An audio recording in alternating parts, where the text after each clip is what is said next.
नहमदु मुअज़्ज़ज़ सामीन इकराम, अस्सलामु अलैकुम।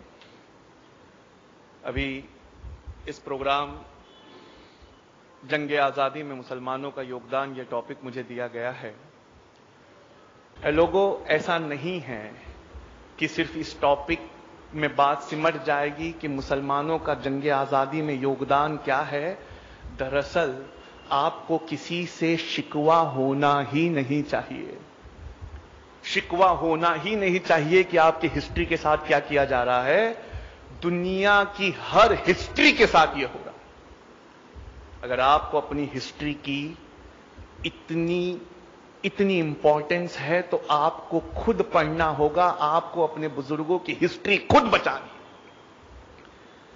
फजर की नमाज के बाद मस्जिद के अहाते में लोगों ने देखा कि एक छोटा सा बच्चा 14 या 15 साल का खून में सना हुआ खड़ा है। उसके सामने एक शेर था जो 2 शेर मरा हुआ पड़ा था। जब लोगों ने देखा तो वो समझ गए कि इस बच्चे की हाथापाई इस शेर के साथ हुई है और शेर मर गया, तो बच्चे उस हुई हाथापाई से डर के यहां खड़ा है। नमाजियों ने यह कहा कि इसके मुंह पे पानी मारा जाए, इसका खून साफ किया जाए, देखा जाए ये कौन है। जब मुंह पर पानी मारा गया तो कहा, अरे ये तो फकरुन निसा का बेटा है। उन नमाजियों में एक नाबीना नमाजी थे, उन्होंने कहा, फकरुन निसा से चलकर पूछो कि उसने बच्चे की परवरिश ऐसे कैसे की है कि इस बच्चे ने इतनी सी कम उम्र में एक शेर को मार दिया। सारी जमात नमाज के बाद घर पहुंची, बाहर से सलाम किया, जवाब आया वालेकुम सलाम। कहा, बच्ची तुमने अपने बेटे को कैसे पाला है कि इसने एक शेर को मार दिया। कहा, हजरत कोई खास मैंने परवरिश तो नहीं की। कहा, नहीं, परवरिश में कुछ तो खास बात होगी कि ये जो बच्चा है इसने इतनी सी उम्र में शेर को मार दिया। औरत सोच में पड़ गई, बहुत देर सोचती रही, फिर कहा, फकरुन निसा ने जवाब दिया, नहीं, मैंने इसकी कोई खास परवरिश नहीं की। नाबीना नमाजी ने आगे बढ़कर कहा, बीबी कुछ तो खास बात है इस बच्चे की परवरिश में, बताओ वो क्या है। कहा, मैंने कोई खास परवरिश नहीं की। जब जमाती लौटने लगे तो फकरुन निसा ने पीछे से आवाज दिया, कहा, हमारे पीर मेहराब शाह कलंदर के हुक्म से जब हमें बच्चा नहीं हो रहा था तो टीपू मस्तान औलिया की दरगाह पे हमने इस बच्चे को मांगा था। और एक दिन हमारे ख्वाब में टीपू मस्तान औलिया आए और हमसे ये हुक्म दिया, इतना खिराज अकीदत पेश करना कि जब भी इस बच्चे को दूध पिलाना उससे पहले वजू कर लेना। मैंने अपने बच्चे को जब भी दूध पिलाया है उससे पहले वजू किया है। शायद ये उस वजू की ताकत है। लोगों, जानते हो, जिस कहानी को मैंने अभी अभी बताया है, इस कहानी को मुहिउद्दीन हसन हक ने अपनी किताब में लिखा है। बच्चे का नाम था फतेह मोहम्मद अली खान साहब, जिसे आप और मैं टीपू सुल्तान के नाम से जानते हैं। यह हमारे बुजुर्गों की हिस्ट्री है जो किताबों में दम तोड़ रही है। अगर आप नहीं पढ़ेंगे, अगर आप इस हिस्ट्री को नहीं जानेंगे तो दुनिया में कोई और नहीं है। हर कोई आनंद डोंगरे नहीं है, हर कोई नागुलवार साहब नहीं है जो दुनिया की हर हिस्ट्री में इंटरेस्ट ले। आपको अपनी हिस्ट्री में खुद इंटरेस्ट लेना। गूगल पर जब आप कॉनग्रीव रॉकेट ऐसे टाइप करेंगे या मैसूरियन रॉकेट ऐसे टाइप करेंगे तो एक गूगल पेज डिस्प्ले करेगा। इस पेज पर यह लिखा हुआ है कि मैसूरियन रॉकेट ये इंडिया की पहली मिसाइल थी। इन मैसूरियन रॉकेट को लाया किसने? का हैदर अली और उनके बेटे टीपू सुल्तान ने। इस मैसूरियन रॉकेट के बारे में जो किताब गूगल पे खुलती है उसका नाम है कॉनग्रीव रॉकेट।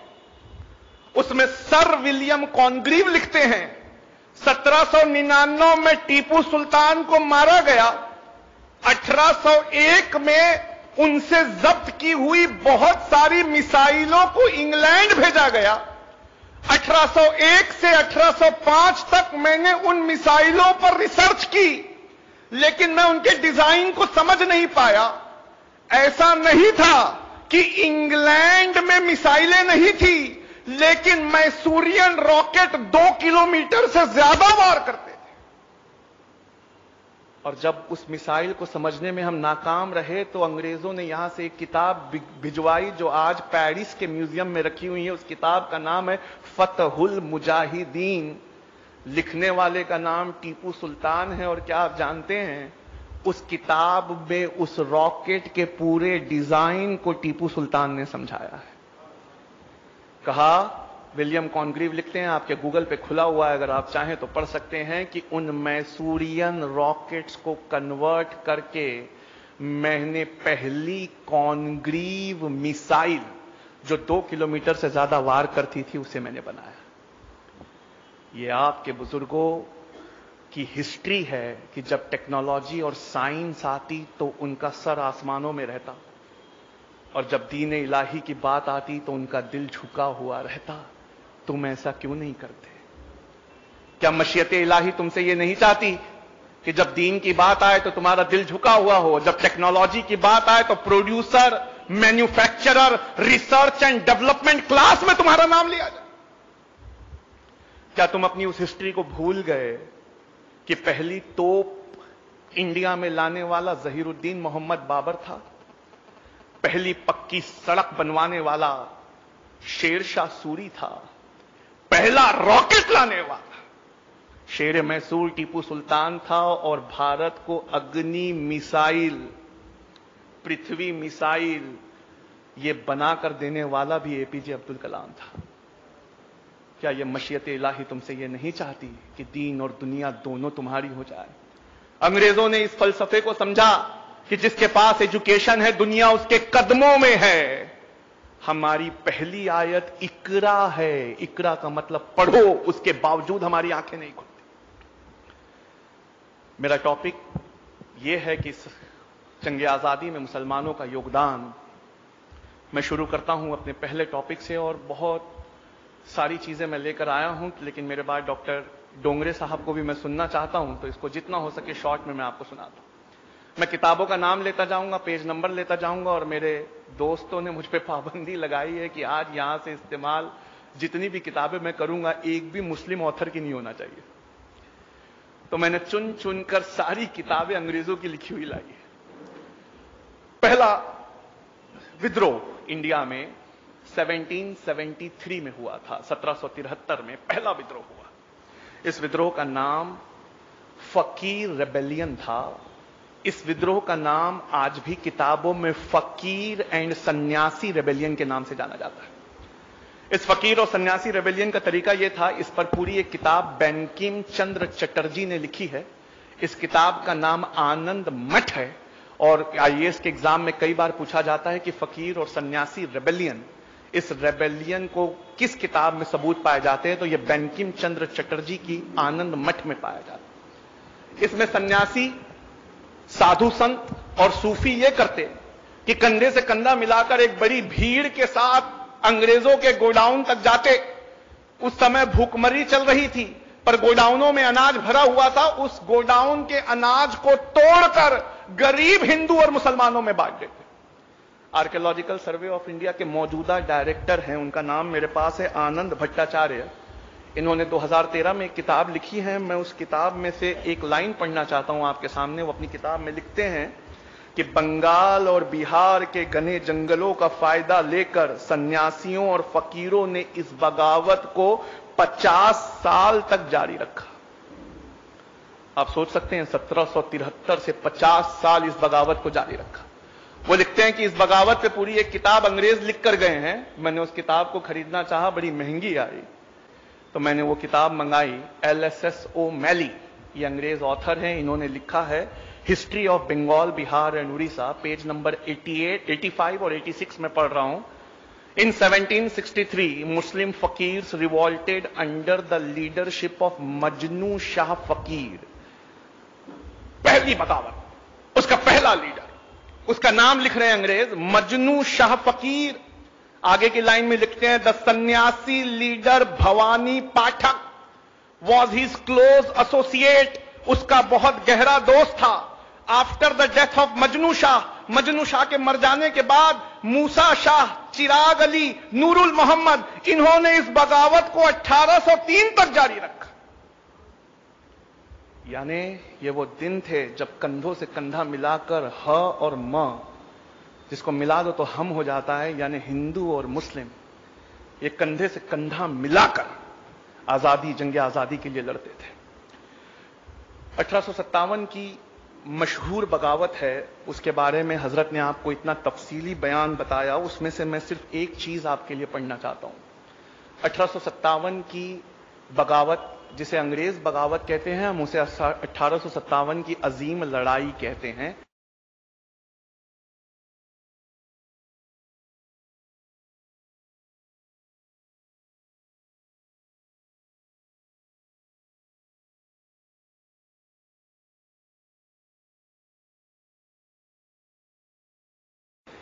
आप जानते हैं ये लड़ाई क्यों हुई थी? गाय की चर्बी और सूअर की चर्बी कारतूसों में लगाने की वजह से बड़े पैमाने पर पूरे इंडिया में ये लड़ाई लड़ी गई।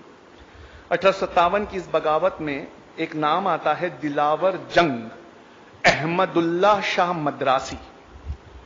आर्कियोलॉजिकल सर्वे ऑफ इंडिया की बुक है, दिलावर जंग अहमदुल्ला शाह मद्रासी। इनके बारे में लिखा है कि ये टीपू सुल्तान के दरबारी नवाब मोहम्मद अली के बेटे थे और मेहराब शाह कलंदर पीर के कहने पर अंग्रेजों को अपने देश से हटाना चाहते थे। इस सिलसिले में ये दिल्ली गए और दिल्ली के बाद पटना, फैजाबाद, कलकत्ता और देश के कोने कोने का दौरा किया। अंग्रेजों के खिलाफ माहौल को इतना गर्म किया कि सुन लीजिए, टॉपिक है जंगे आजादी में मुसलमानों का योगदान। पहला सबसे बड़ा इनाम अगर किसी की गर्दन पे रखा गया, पहला सबसे बड़ा इनाम अगर किसी के सर पे रखा गया तो वो 50,000 रुपये का इनाम अहमदुल्ला शाह मद्रासी के सर पे रखा गया 1857 में। पहला इनाम 50,000 रुपए का किसी के सर पे रखा गया कि जिंदा और मुर्दा लाने वाले को 50,000 रुपये दिए जाएंगे। तो उनका नाम अहमदुल्ला शाह मद्रासी है, राजा ऑफ पवई। इन्होंने ये इनाम को पाया जब अहमदुल्ला शाह का सर काट कर इन्होंने अंग्रेजों को दिया। तो एक अंग्रेज का बयान मेरे पास दर्ज है, मैं इस बयान को आपको सुनाना चाहता हूं। यहां लिखा है, ये उस इंसान का सर पड़ा है जो आज तक का हमारा सबसे ताकतवर दुश्मन था। ये इस इंसान का सर पड़ा है जो आज तक हमारा सबसे ताकतवर दुश्मन था। 1857 के उलमाओं की फहरिस्त बहुत लंबी है, मौलाना उस पर बात कर चुके हैं। मौलाना लियाकत अली खान हो या मौलाना बख्त खान हो या खान बहादुर खान हो या हिकमतुल्ला खान हो, 1857 की यह फहरिस्त बहुत लंबी है। और जैसा कि मौलाना ने आपको बताया, पहला फतवा जंगे आजादी की लड़ाई का जिसने दिया था उसका नाम अल्लामा फजले हक खैराबादी। अल्लामा फजले हक खैराबादी ने जब यह फतवा दिया और दिल्ली आजाद हुआ तो दिल्ली को वापस पाने के लिए अंग्रेजों ने बहुत मेहनत की। मेरे पास लेफ्टिनेंट हॉडसन की एक किताब का एक पैराग्राफ मौजूद है। लेफ्टिनेंट हॉडसन ये वो शख्स थे जिन्होंने दिल्ली को दोबारा जीता। मैं लेफ्टिनेंट हॉडसन की किताब से पढ़ रहा हूं। वो लिखते हैं, हमें इंग्लैंड से टेलीग्राम आया था, इंग्लैंड से टेलीग्राम आया था और इस टेलीग्राम में लिखा था 1857 की बगावत दरअसल मुसलमान उलमाओं की बगावत है। जहां पर भी टोपी और दाढ़ी वालों को देखो, इन्हें बिना मुकदमे के लटका दो। लेफ्टिनेंट हॉडसन अपनी किताब में लिखते हैं कि फिर क्या था, हम बस निकल पड़े, दाढ़ी और टोपी वालों को ढूंढते। मैं उनके एग्जैक्ट वर्ड्स को पढ़ना चाहूंगा। वो लिखते हैं, फिर क्या था, हम निकल पड़े, दाढ़ी और टोपी वालों को ढूंढ ढूंढ कर निशाना बनाते। हम उनसे यह नहीं पूछते कि तुमने क्या किया है, बस हमारी गोलियां उनका सीना और सर तलाशती। कर्नल नील, इन्होंने पटना और इलाहाबाद और कानपुर को दोबारा अंग्रेजों के कब्जे में लाया था। वो अपनी किताब में लिखते हैं, मुझे इस बात पर फक्र है। कर्नल नील लिख रहे हैं अंग्रेजों के लिए, हमारे लिए नहीं लिख रहे। तो लिखते हैं, मुझे इस बात पर फक्र है कि मैंने सैकड़ों लोगों को बिना मुकदमे के ही फांसी दे दी।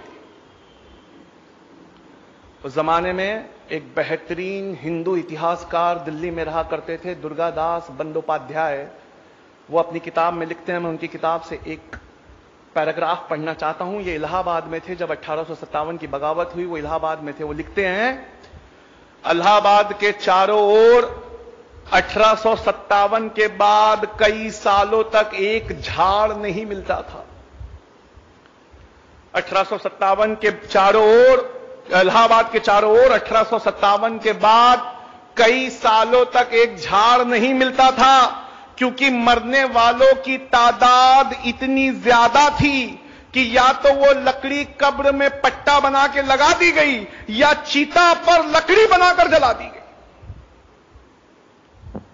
क्या आप सोच सकते हैं कि वो क्या जुल्म और सितम होगा कि झाड़ इलाहाबाद से खाली हो गए, या वो कब्रों में तख्ते बनकर लग गए, या चिताओं पर लकड़ी बनकर जल गए। ये 1857 की चीज थी। द टाइम्स अखबार उस समय इंग्लैंड से निकलता था। मेरे पास जनवरी 1861 की एक पेपर कटिंग है।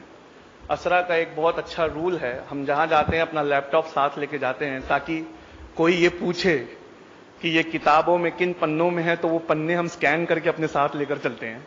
मैं चाहूंगा कि प्रोग्राम खत्म होने के बाद जो यहां नौजवान स्टूडेंट और स्कॉलर हैं वो मेरे पास आए और मेरे लैपटॉप में इन पन्नों को देखें। इस पेपर कटिंग के बारे में मैं आपको बताना चाहता हूं। द टाइम्स अखबार जो लंदन से निकलता था, उसमें करेस्पॉन्डेंट का नाम रसेल है।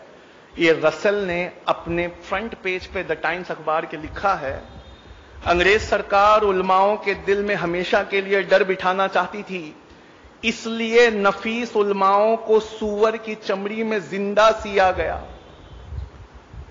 और सूअर की चर्बी के खिलाफ फतवा देने वाले मुस्लिम उलमाओं को जबरदस्ती पोर्क खिलाया गया। ये कुर्बानियां हैं जो आपके आलिमों ने दी हैं। ये कुर्बानियां हैं जिसे सुनकर दिल दहल जाता है। अगर आप इन किताबों को नहीं ढूंढोगे, नहीं पढ़ोगे, अपने बुजुर्गों की हिस्ट्री नहीं बचाओगे, तो दुनिया का क्या है। कोई अपने इतिहास को बड़ी मुश्किल से याद रखता है, कोई दूसरे के इतिहास को क्यों याद रखे। और जिस कौम को अपनी तारीख की परवाह नहीं, डॉक्टर डोंगरे साहब बड़ा अच्छा कहते हैं, जिस कौम को अपनी तारीख की परवाह नहीं, तारीख को उस कौम की परवाह नहीं। अगर आप अपनी तारीख को मिटा दोगे तो तारीखों से आपको मिटा दिया जाएगा। सर जेम्स आउट्रम और एडवर्ड टिमस ये राइटर हैं एक किताब के। उस किताब से मैं एक लाइन पढ़ना चाहता हूं, सिर्फ एक लाइन। जिन 51,200 लोगों को फांसियां हुई, उसमें उल्मा, अभी मुसलमान भी नहीं कह रहा हूं, मुसलमानों में ऊंची कैटेगरी उल्मा कह रहा हूं, जिन 51,200 लोगों को फांसियां हुई 1859, 60 और 61 में, उनमें उलमाओं की तादाद सिर्फ 27,000 थी। यानी सिर्फ उलमा 27,000 से ज्यादा थे। 51,200 लोगों को फांसियां हुई। लोगों, इतिहास में आपका रिकॉर्ड है जो दम तोड़ रहा है। ग्रोवर एंड ग्रोवर की एक बुक है, उसमें वो लिखते हैं, भगत सिंह को एक अंग्रेज ने पूछा, भगत, और भगत सिंह का जब नाम आता है तो हमारे जितने नौजवान होते हैं जो हिस्ट्री को जानते हैं, जो हिस्ट्री को पढ़ते हैं, भगत सिंह एक ऐसी शख्सियत है क्रांतिकारियों में जो हर एक के दिल के बहुत करीब है। हमारे चेहरे खिल जाते हैं, मुस्कुराहट आ जाती है कि भगत का नाम आया है। भगत सिंह ये एक ऐसी शख्सियत है, उनसे एक अंग्रेज ने, उन पर मुकदमा चल रहा था, तो भरे कोर्ट में भगत से कहते हैं, this people ruled you for more than 800 years. इन्होंने तुम पर 800 साल हुकूमत की, तुमने कभी बम नहीं फेंका। हमें आए 150 साल हुआ है और सेंट्रल लेजिस्लेटिव असेंबली में भगत सिंह तुमने बम फेंक दिया। भगत सिंह मुस्कुरा के कहते हैं, सर बम में ना छर्रा था ना केमिकल थे, हम आपको मारना नहीं चाहते थे। जज ने कहा तो फिर बम क्यों फेंका? कहा बहरों को सुनाने के लिए धमाके की जरूरत होती है। भगत सिंह से कहा कि 800 साल इन्होंने तुम पे राज किया, कभी बम नहीं फेंका। कहा सर कैसा राज किया? ऐसा राज किया कि हमारे देश का नाम सोने की चिड़िया पड़ गया। ये सोने की चिड़िया की चहक है जो आपको 7 समुंदर दूर से खींच कर लाई। और 150 साल आपने कैसा राज किया, एक लाइन में बताना चाहूं। और भगत गजब के विद्वान थे। द्वारकादास लाइब्रेरी है, कहां पर, लाहौर में। कभी कोई पाकिस्तान जाए तो इस लाइब्रेरी से होकर जरूर आए। वहां पर 3000 किताबें ऐसी हैं जिसके हर पन्ने पे भगत का एक नोट लिखा हुआ है। भगत सिंह इतना पढ़ते थे। मैं अपने नौजवानों से कहना चाहूंगा, बच्चों पढ़ो, एजुकेशन इज एवरीथिंग। भगत कहते हैं 150 साल आपने कैसे राज किया। अगर एक लाइन में कहना चाहूं तो आपने एक स्पंज की तरह राज किया। ये स्पंज गंगा के किनारे से हीरे मोती चूस कर ले जाता, और जब इसे थेम्स, लंदन में नदी है, थेम्स के किनारे निचोड़ा जाता तो दौलत बरसने लगती। ये जो दौलत आप यहां से भिगा भिगा कर ले गए हैं, सारे कल कारखाने और औद्योगिक क्रांति उसी से आई है। और इन्होंने कैसा राज किया, इन पठानों और मुगलों ने इसे अपना घर बना लिया, इसी की धूल में अपने आप को मिला दिया, और जो पैसा यहां से लिया यहीं खर्च कर दिया। पेज नंबर है 169, बुक का नाम है ग्रोवर एंड ग्रोवर। आप भगत सिंह के इस बयान को वहां पढ़ सकते हैं।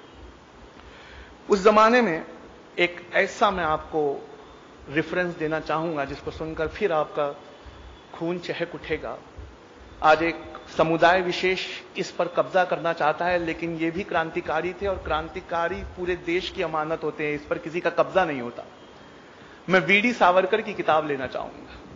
वीर सावरकर वो अपनी किताब में लिखते हैं कि 1857 की लड़ाई की एक बड़ी वजह यह थी कि राम और मोहम्मद सल्लल्लाहु अलैहि वसल्लम के नामों की बेइज्जती की जाती थी, और मिलिट्री में प्रमोशन का सिर्फ एक तरीका था, वो था ईसाई धर्म में परिवर्तन। वीर सावरकर कहते हैं कि क्या आप जानते हैं 1857 में सबसे बड़ा, जिसका सबसे बड़ा नुकसान हुआ वो कौन था? वो वीडी सावरकर जानते हैं। मैं आपसे पूछता हूं, क्या आप जानते हैं? Can you tell me in 1857 who was the greatest loser? सबसे ज्यादा नुकसान किसका हुआ था? क्या आपकी जबान पे वो नाम है? वो थे आखिरी मुगल बादशाह बहादुर शाह जफर।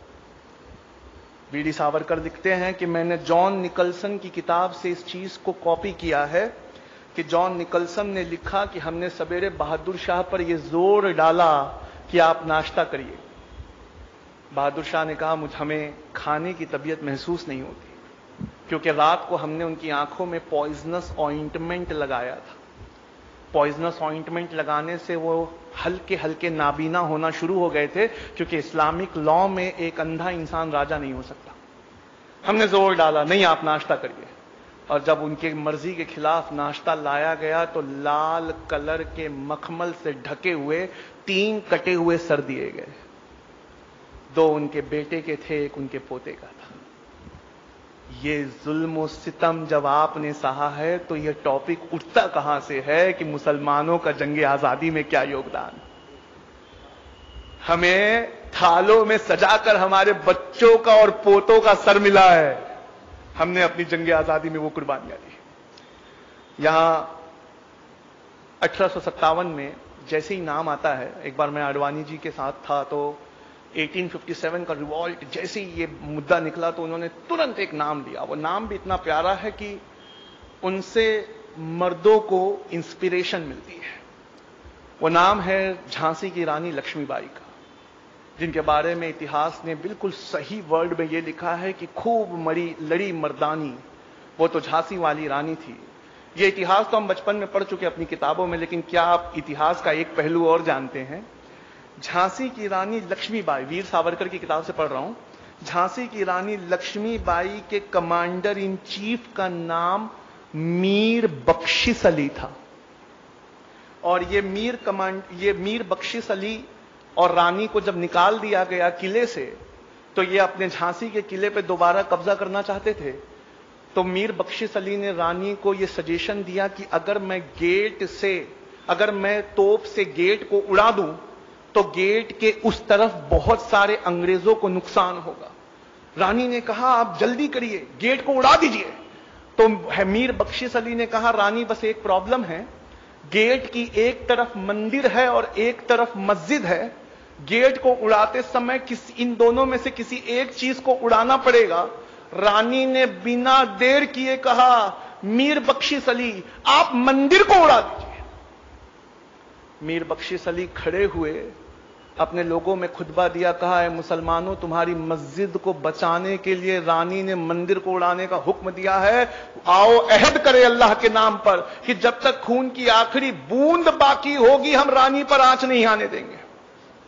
किताब में लिखा हुआ है कि पहले मीर बख्शिश अली मरे, उसके बाद झांसी की रानी भी मारी गई, वो भी शहीद हुई। अगर आप झांसी के किले में कभी घूमने जाएं और जैसे ही टिकट कटवा के किले में दाखिल होंगे तो सबसे पहले सामने एक बड़ का झाड़ है, उस झाड़ के नीचे मीर बख्शिश अली की दरगाह आज भी मौजूद है। आज यहां से जो बात होगी वो इतनी ऑथेंटिक होगी, चाहे गूगल से हो चाहे किसी किताब से हो, आप हर जगह से सर्च कर सकते हैं। मराठा हिस्ट्री का एक टुकड़ा आपको सुनाना चाहता हूं। मराठा राजा थे, बहुत बहादुर। इनका नाम था नाना साहेब पेशवा।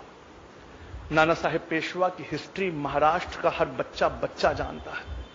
यह नाना साहेब पेशवा की हिस्ट्री का एक पहलू जो आपको जानना चाहिए और आपके मुंह से दुनिया ने सुनना चाहिए, वो मैं आपको सुनाता हूं। किताब का नाम है Mridula Mukherjee and Aditya Mukherjee, India struggle for independence.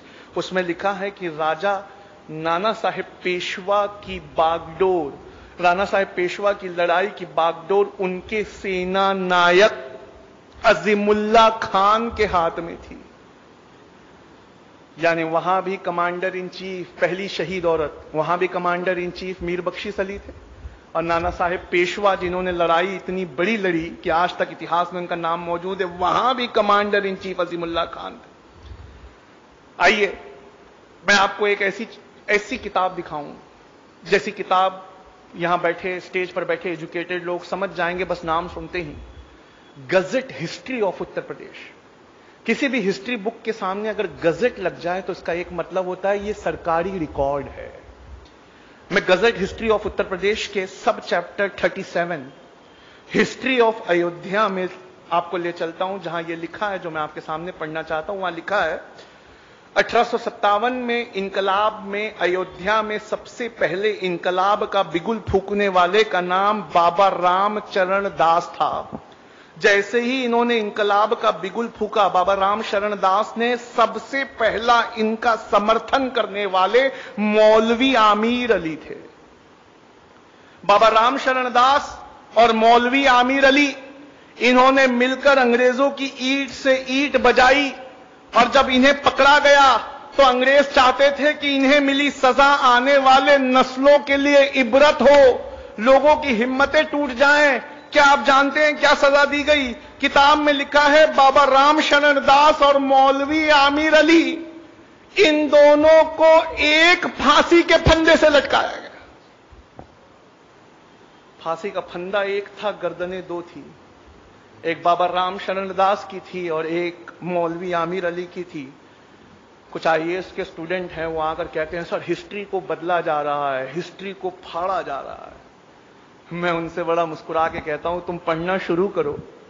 कोई हिस्ट्री को फाड़ सकता है लेकिन एक फांसी के फंदे के दो कैसे कर सकते हैं? हिस्ट्री में फांसी का फंदा तो वो एक ही था, लटकने वाले दो थे। एक का नाम बाबा रामचरण दास और एक का नाम मौलवी आमीर अली था। आज ये हिस्ट्री अगर आपको पढ़नी है तो अयोध्या में एक बहुत मशहूर जगह है जहां इमली का झाड़ वो आज भी मौजूद है, उसे कुबेर का टीला कहते हैं। आर्कियोलॉजिकल सर्वे ऑफ इंडिया ने उस कुबेर के टीले के पास इस हिस्ट्री को लिखकर एक बोर्ड में लटकाया हुआ है। आइए मैं आपको एक ऐसी, अच्छा खान और शंभू प्रसाद शुक्ल की भी ऐसी कहानी है, लेकिन मैं आपसे ज्यादा वक्त ना लेते हुए आपको उस जगह ले चलूं जिसे हांसी, हरियाणा में एक जगह है हांसी। वहां की हिस्ट्री है कि यहां पर दो दोस्त रहा करते थे। एक का नाम था हुकुमचंद जैन और एक का नाम मुनीर बेग था। इस हिस्ट्री में लिखा है कि हुकुमचंद जैन और मुनीर बेग दोनों ने इतना डटकर अंग्रेजों का मुकाबला किया, इतना लोहा लिया कि नाभा, कपूरथला, कश्मीर और पटौदी राजाओं की मदद से पकड़कर इन्हें अंग्रेजों को सौंपा गया। अंग्रेज चाहते थे हांसी की लोग हमेशा के लिए डर जाएं, उनकी हिम्मतें टूट जाएं, तो ऐसी अनोखी सजा आपको इतिहास के किताबों में कभी नहीं मिलेगी। हुकुमचंद जैन और मुनीर बेग को साथ लाया गया। हुकुमचंद जैन को उनके मजहब के खिलाफ जिंदा दफना दिया गया और मुनीर बेग को उनके मजहब के खिलाफ चिता पर जिंदा जला दिया गया। कहते हैं हमारी हिस्ट्री को मिटाया जा रहा है। अरे कैसे मिटाया जा रहा है? कोई नहीं मिटा रहा, ना मिटाया जा सकता है। कैसे मिटाओगे? एक फांसी के फंदे के दो टुकड़े नहीं किया जा सकते। हुकुमचंद जैन को चिता पर और मुनीर बेग को कब्र में दोबारा नहीं दफन किया जा सकता। अगर आप अपनी हिस्ट्री की परवाह करेंगे तो मैं वादा करता हूं दुनिया में किसी और को आपसे यह सवाल करने की जहमत ही नहीं पड़ेगी कि मुसलमानों का जंग आजादी में योगदान क्या है। इसी में मैं आपको एक बहुत प्यारी सी बात बताऊं कि ऐसा नहीं है कि सिर्फ 1857 में आपके बुजुर्गों ने बहुत किया। मैं आपके सामने एक बड़ा मजेदार किसी की स्पीच का एक टुकड़ा पढ़ना चाहता हूं। ये जो मैं पढ़ने जा रहा हूं आपके सामने, ये किसी की स्पीच में लिखा हुआ है। आखिरी में बताऊंगा ये किसकी स्पीच है। मोतिहारी के लोगों, स्पीच का टुकड़ा पढ़ रहा हूं। मोतिहारी के लोगों, हमारे बीच एक ऐसा इंसान है जिसने गांधी जी की जान बचाई। इस इंसान का नाम बटक मियां अंसारी है। बटक मियां अंसारी को यह काम सौंपा गया था कि वो गांधी जी को चंपारण सत्याग्रह के दौरान दोनों टाइम खाना खिलाते रहे। अंग्रेजों ने बटक मियां अंसारी के सारे परिवार को एक साथ किडनैप कर लिया और उन पर यह दबाव बनाया कि बटक मियां अंसारी गांधी जी के खाने में पॉइजन मिला दे। बटक मियां अंसारी ने उनके दबाव में जब ये कदम उठाना चाहा तो ऐन गांधी जी के निवाला तोड़ने से पहले बटक मियां अंसारी ने उनके हाथ से छीनकर वो डिश फेंक दी। जब गांधी जी ने पूछा तो रोने लगे। कहा अंग्रेज उद्योगपतियों ने कल मेरे बच्चे की लाश भिजवाई है। अगर आज मैंने आपको पॉइजन नहीं दिया तो एक और परिवार से ऐसा होगा जिसकी लाश मुझे भिजवा दी जाएगी। बटक मियां अंसारी ने अपने परिवार की परवाह बिना किए गांधी जी के हाथ से वो पॉइजन भरा कटोरा छीनकर फेंक दिया। ऐ मोतिहारी के लोगों, मैं उस वक्त वहां मौजूद था और मैं आज आपके बीच राष्ट्रपति बनकर आया हूं और गांधी जी की जान बचाने वाले इस बटक मियां अंसारी को उसके एवज में 50 एकड़ जमीन मोतिहारी में देना चाहता हूं। ये जिसकी स्पीच का टुकड़ा है वो हमारे भारत के पहले राष्ट्रपति बाबू राजेंद्र प्रसाद थे, जिन्होंने 1950 में बटक मियां अंसारी को जमीन का 50 एकड़ का टुकड़ा देना चाहा। लेकिन ये हमारा देश है और इस देश में तमाम महानता के साथ एक बात और भी बड़ी अच्छी है। जब तक बटक मियां गवर्नमेंट रिकॉर्ड में किसी ने आरटीआई को फाइल किया तब ये हिस्ट्री निकल कर आई, जो पहले पन्ने पे छपी द हिंदू अखबार के। तो किसी की आरटीआई में कि बटक मियां अंसारी को वो 50 एकड़ जमीन कब अलॉट की गई, तो लिखा है 1957 लग गए जमीन को अलॉट करते करते, तब तक बटक मियां अंसारी इस दुनिया में नहीं रहे। ये वो लोग हैं जिनसे हमारा खून आज भी जवां है, ये वो लोग हैं जिनसे हमारा खून आज भी जिंदा है। मैं लाया बहुत सारा हूं, पर हमारे दोनों डॉक्टर्स को मैं ज्यादा इंतजार नहीं कराना चाहता, इसलिए मैं आपके सामने दो बातें और रखना चाहूंगा, क्योंकि ये दो चीजें जो अगली मैं बताने जा रहा हूं इसकी मिसाल पूरी हिस्ट्री में आज भी नहीं। पहले ये बताना चाहता हूं कि मपीला ये वर्ड है केरला के मुसलमानों के लिए। आप ये जानते हैं कि मुसलमान इन्होंने इंडिया में दाखिल अफगानिस्तान की साइड से नहीं हुए। अब रिसर्च ने यह साबित कर दिया है कि पहले मुसलमान केरला में आए थे और इंडिया की सबसे पुरानी मस्जिद जब भी आप विकिपीडिया पे टाइप करेंगे तो वो केरला में मिलेगी, अफगानिस्तान में नहीं मिलेगी। केरला के इन मुसलमानों को मपीला मुसलमान कहा जाता है, मपीला मुसलमान। इन मपीला मुसलमानों ने गांधी जी के असहयोग आंदोलन में बहुत बढ़ चढ़ के हिस्सा लिया। गांधी जी के असहयोग आंदोलन में हिस्सा लेने के बाद अंग्रेजों ने इन्हें बहुत जोर से कुचला, इतने जोर से कुचला इतने जोर से कुचला कि क्या आप में से कोई बता सकता है जलियांवाला बाग में जनरल डायर की गोलियों से मरने वाले लोग कितने थे? 379। जलियांवाला बाग आता है, आज भी ये नाम आता है तो क्या आप इज्जत से हाथ बांधकर खड़े नहीं हो जाते? 379 निहत्थे औरतें, बच्चों और बूढ़ों पे गोलियां चलाई गई थी जलियांवाला बाग में। हम वो जब भी आता है हमारी आंखों में आंसू आ जाता है। आइए हिस्ट्री ले चलूं। लिखने वाले ऑथर ऐसे हैं जिनकी हिस्ट्री की किताबें कैम्ब्रिज और ऑक्सफोर्ड में पढ़ाई जाती हैं। नाम बिपिन चंद्रा है। चैप्टर है 17th चैप्टर, उसका नाम ही मपीला रेबेलियन है। मपीला रेबेलियन में लिखते हैं कि मपीला मुसलमानों को गांधी जी का साथ देने के लिए 1921 में यह कीमत चुकानी पड़ी कि अंग्रेजों के रिकॉर्ड के मुताबिक 2337 मपीला मुसलमानों को फांसी दी गई। 2337 मपीला मुसलमानों को फांसी हुई थी। जलियांवाला बाग, वहां मरने वाले 379 थे। उसमें 379 में भी 58 मुसलमान थे और यहां 2337 मपीलाओं को फांसी दी गई थी। मैं इनके जो लीडर थे उनका नाम था हाजी कुन मोहम्मद। मैं उनसे मिल चुका हूं। उन्होंने बताया है कि गैर सरकारी रिकॉर्ड में 45,404 मपीला का नाम है। लोगों, इसमें एक जगह थी बेल्लारी ट्रेन ट्रेजेडी। इस बेल्लारी ट्रेन ट्रेजेडी में यह हुआ था कि 127 मुसलमानों को, क्रांतिकारी मुसलमानों को बिना खिड़की वाली एक वैगन में भरकर थिरूर से बेल्लारी भेजा जा रहा था। बिना खिड़की वाली इस वैगन, छोटी सी वैगन थी, उसमें 127 मुसलमान भरे हुए थे। बीच का एक स्टेशन कोयंबटूर पहुंचते पहुंचते 70 मुसलमानों ने दम तोड़ दिया और इनकी पोस्टमार्टम रिपोर्ट में लिखा है इनटॉलरेबल सफोकेशन, यानी असहनीय घुटन के वजह से यह मौत हुई। किसी और से शिकवा मत किया करो। अगर बेहतरीन स्कॉलर नहीं होते हिंदू और बेहतरीन हिंदुइज्म को मानने वाले पढ़े लिखे लोग नहीं होते तो तुम्हारी इन हिस्ट्रियों को अपनी किताबों में बचाने वाला भी कोई नहीं होता। ये उन्होंने रिसर्च की है, अपनी किताबों में दर्ज किया है, तो मैं आज पढ़ के सुना रहा हूं। हमने क्या किया है? हमने कभी पढ़ना चाहा है?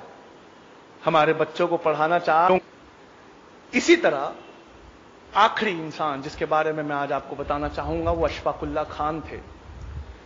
ये अशफाकुल्ला खान एक बेहतरीन क्रांतिकारी थे। काकोरी में चंद्रशेखर आजाद और राम प्रसाद बिस्मिल का साथ देने की वजह से पहले इन्हें अंडमान निकोबार के काले पानी की सजा हुई और बाद में वहीं सूली से लटका दिया गया। अशफाकुल्ला खान से मिलने जब उनका परिवार पहुंचा तो वो बेतहाशा रोने लगा और परिवार उत्तर प्रदेश में मिलने पहुंचा एक दिन पहले जब उन्हें काले पानी भेजा जा रहा था। अशफाकुल्ला खान ने उनके बहते हुए आंसुओं को देखा और देखकर आंसू पोंछते हुए कहा, ऐ मेरे घर वालों, तुम इन आंसुओं को रोक लो। क्या तुम्हें इस बात की खुशी नहीं है कि हर साल जब आजादी का दिन आएगा तो राम प्रसाद बिस्मिल, कन्हैया लाल और खुदीराम बोस के साथ उसी सांस में तुम्हारे भाई अशफाकुल्ला खान का भी नाम लिया जाए। अंग्रेजों ने काले पानी पे फांसी लगाने से पहले उनसे उनकी आखिरी ख्वाहिश पूछी। मुसलमान थे और मुसलमानों को आज बिरयानी पसंद है, किसी जमाने में शेर लिखना बड़ा पसंद था। वो लिखते हैं, अंग्रेजों ने कहा, what is your last wish? मुस्कुराए, राम प्रसाद बिस्मिल की तरफ देखा, उनके बड़े गहरे दोस्त थे पंडित जी। कहा, पंडित जी कुछ आरजू नहीं है, बस आरजू ये है।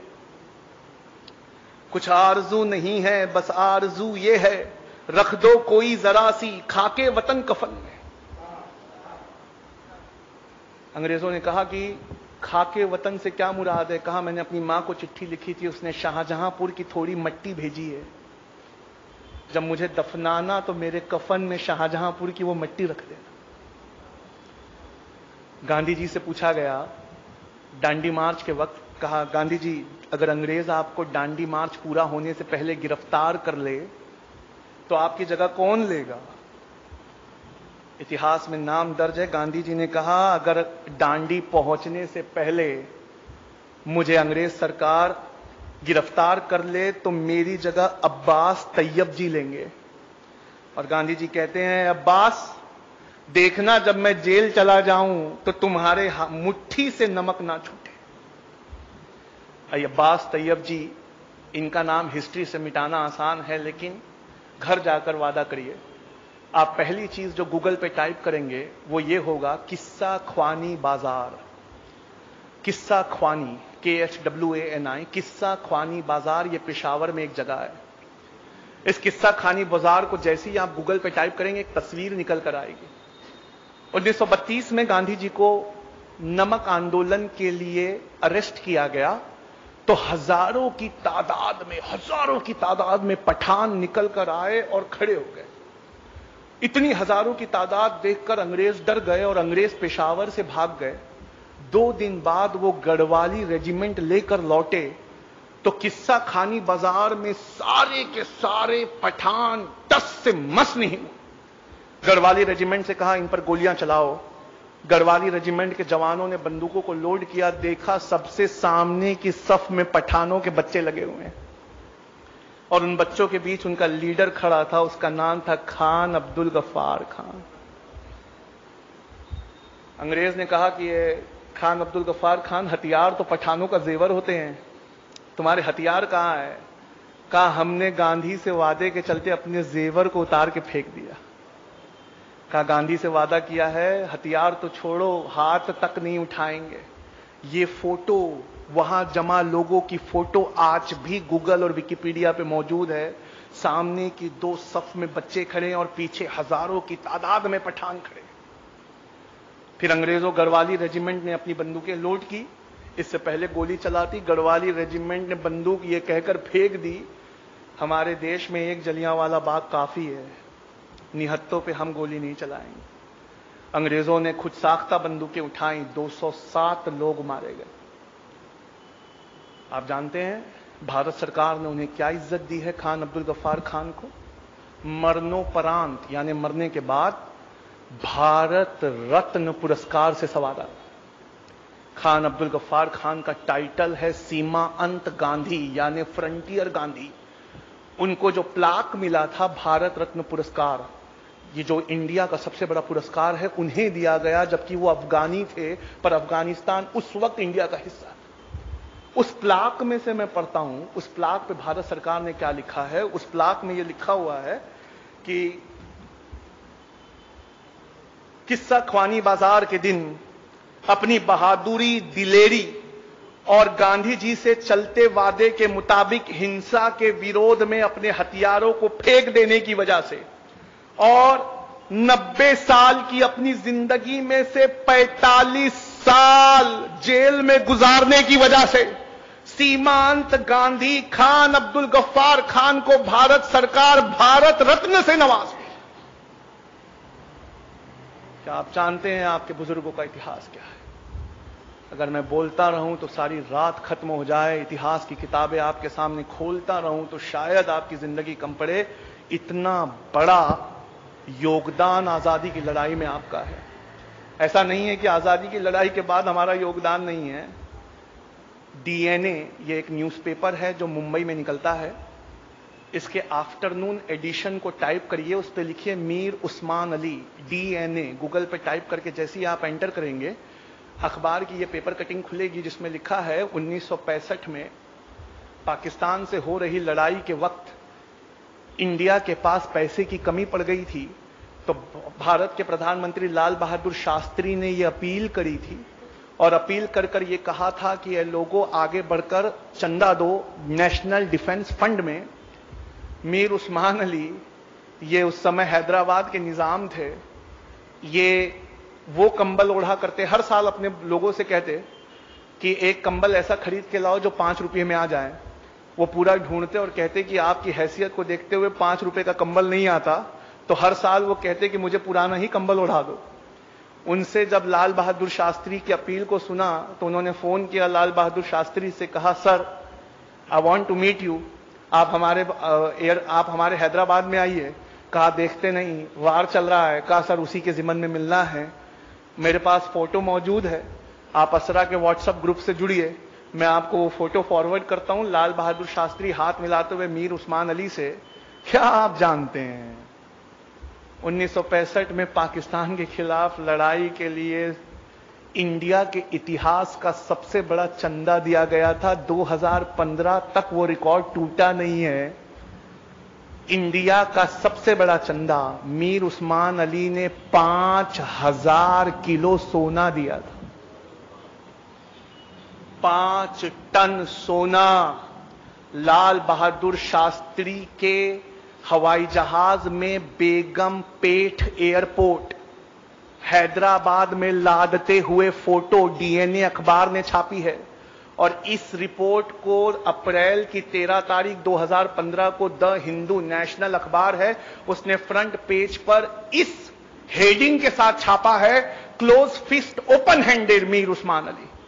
5 टन यानी 5000 किलो सोना, ये वो चंदा है जिस चंदे को आज तक किसी ने क्रॉस नहीं किया। ये इस देश की हिफाजत के लिए दिया है। लाल बहादुर शास्त्री ने अपनी किताब में लिखा कि 1 साल बाद मैंने फोन किया, उस्मान अली तबीयत ठीक है? तो उस्मान अली ने कहा हुजूर मैंने चंदे में सोना दिया था, जिन बक्सों में और संदूकों में भरकर वो सोना गया है वो मेरे बाप दादा की प्रॉपर्टी है, मैंने आपको संदूक नहीं दिए थे। आप सोना खाली कर चुके हो तो मेरे संदूकों को वापस भिजवा दीजिए। लाल बहादुर शास्त्री ने कहा कि हमने उस संदूकों में एक लेटर रखवाया भारत सरकार की तरफ से और लिखा, ऐ उस्मान तुम वैसे सोने हो कि तुम्हारे संदूकों में क्या भरकर भेजा जाए ये भारत सरकार के भी दिमाग के परे है। ये मीर उस्मान अली भी आपके बाप दादा है। लोगों पढ़ लो, अगर नहीं पढ़ोगे तो कभी नहीं जान पाओगे कि जय हिंद ये नारा लिखने वाला आंध्र प्रदेश के एक मुसलमान थे, उनका नाम मोइनुद्दीन हसन हक था। लोगों पढ़ लो, नहीं पढ़ोगे तो कभी नहीं समझ पाओगे कि जिस प्लेन क्रैश में नेताजी सुभाष चंद्र बोस मारे गए उनके साथ मरने वाले कर्नल हबीबुर रहमान थे। लोगों पढ़ लो, अगर नहीं पढ़ोगे तो कभी नहीं जान पाओगे कि तुम्हारे बुजुर्गों ने क्या क्या इतिहास में लुटाया है। किसी और की कोई गलती नहीं है, उल्टा मुसलमान कौम को हिंदू कौम का कर्जदार होना चाहिए कि हमारी हिस्ट्री को उन्होंने किताबों में बचा कर रखा। हमने अपनी हिस्ट्री के लिए कुछ नहीं किया। वक्त काफी हो चुका है, मैं इस बात को अपनी यहीं खत्म करता हूं और प्रोग्राम के बाद मैं घर नहीं जाने वाला, मैं यहीं बैठा हूं। आप आके मुझसे ये सबूत देख सकते हैं। वमा अलैना इल्लल बलाग। बहुत शुक्रिया।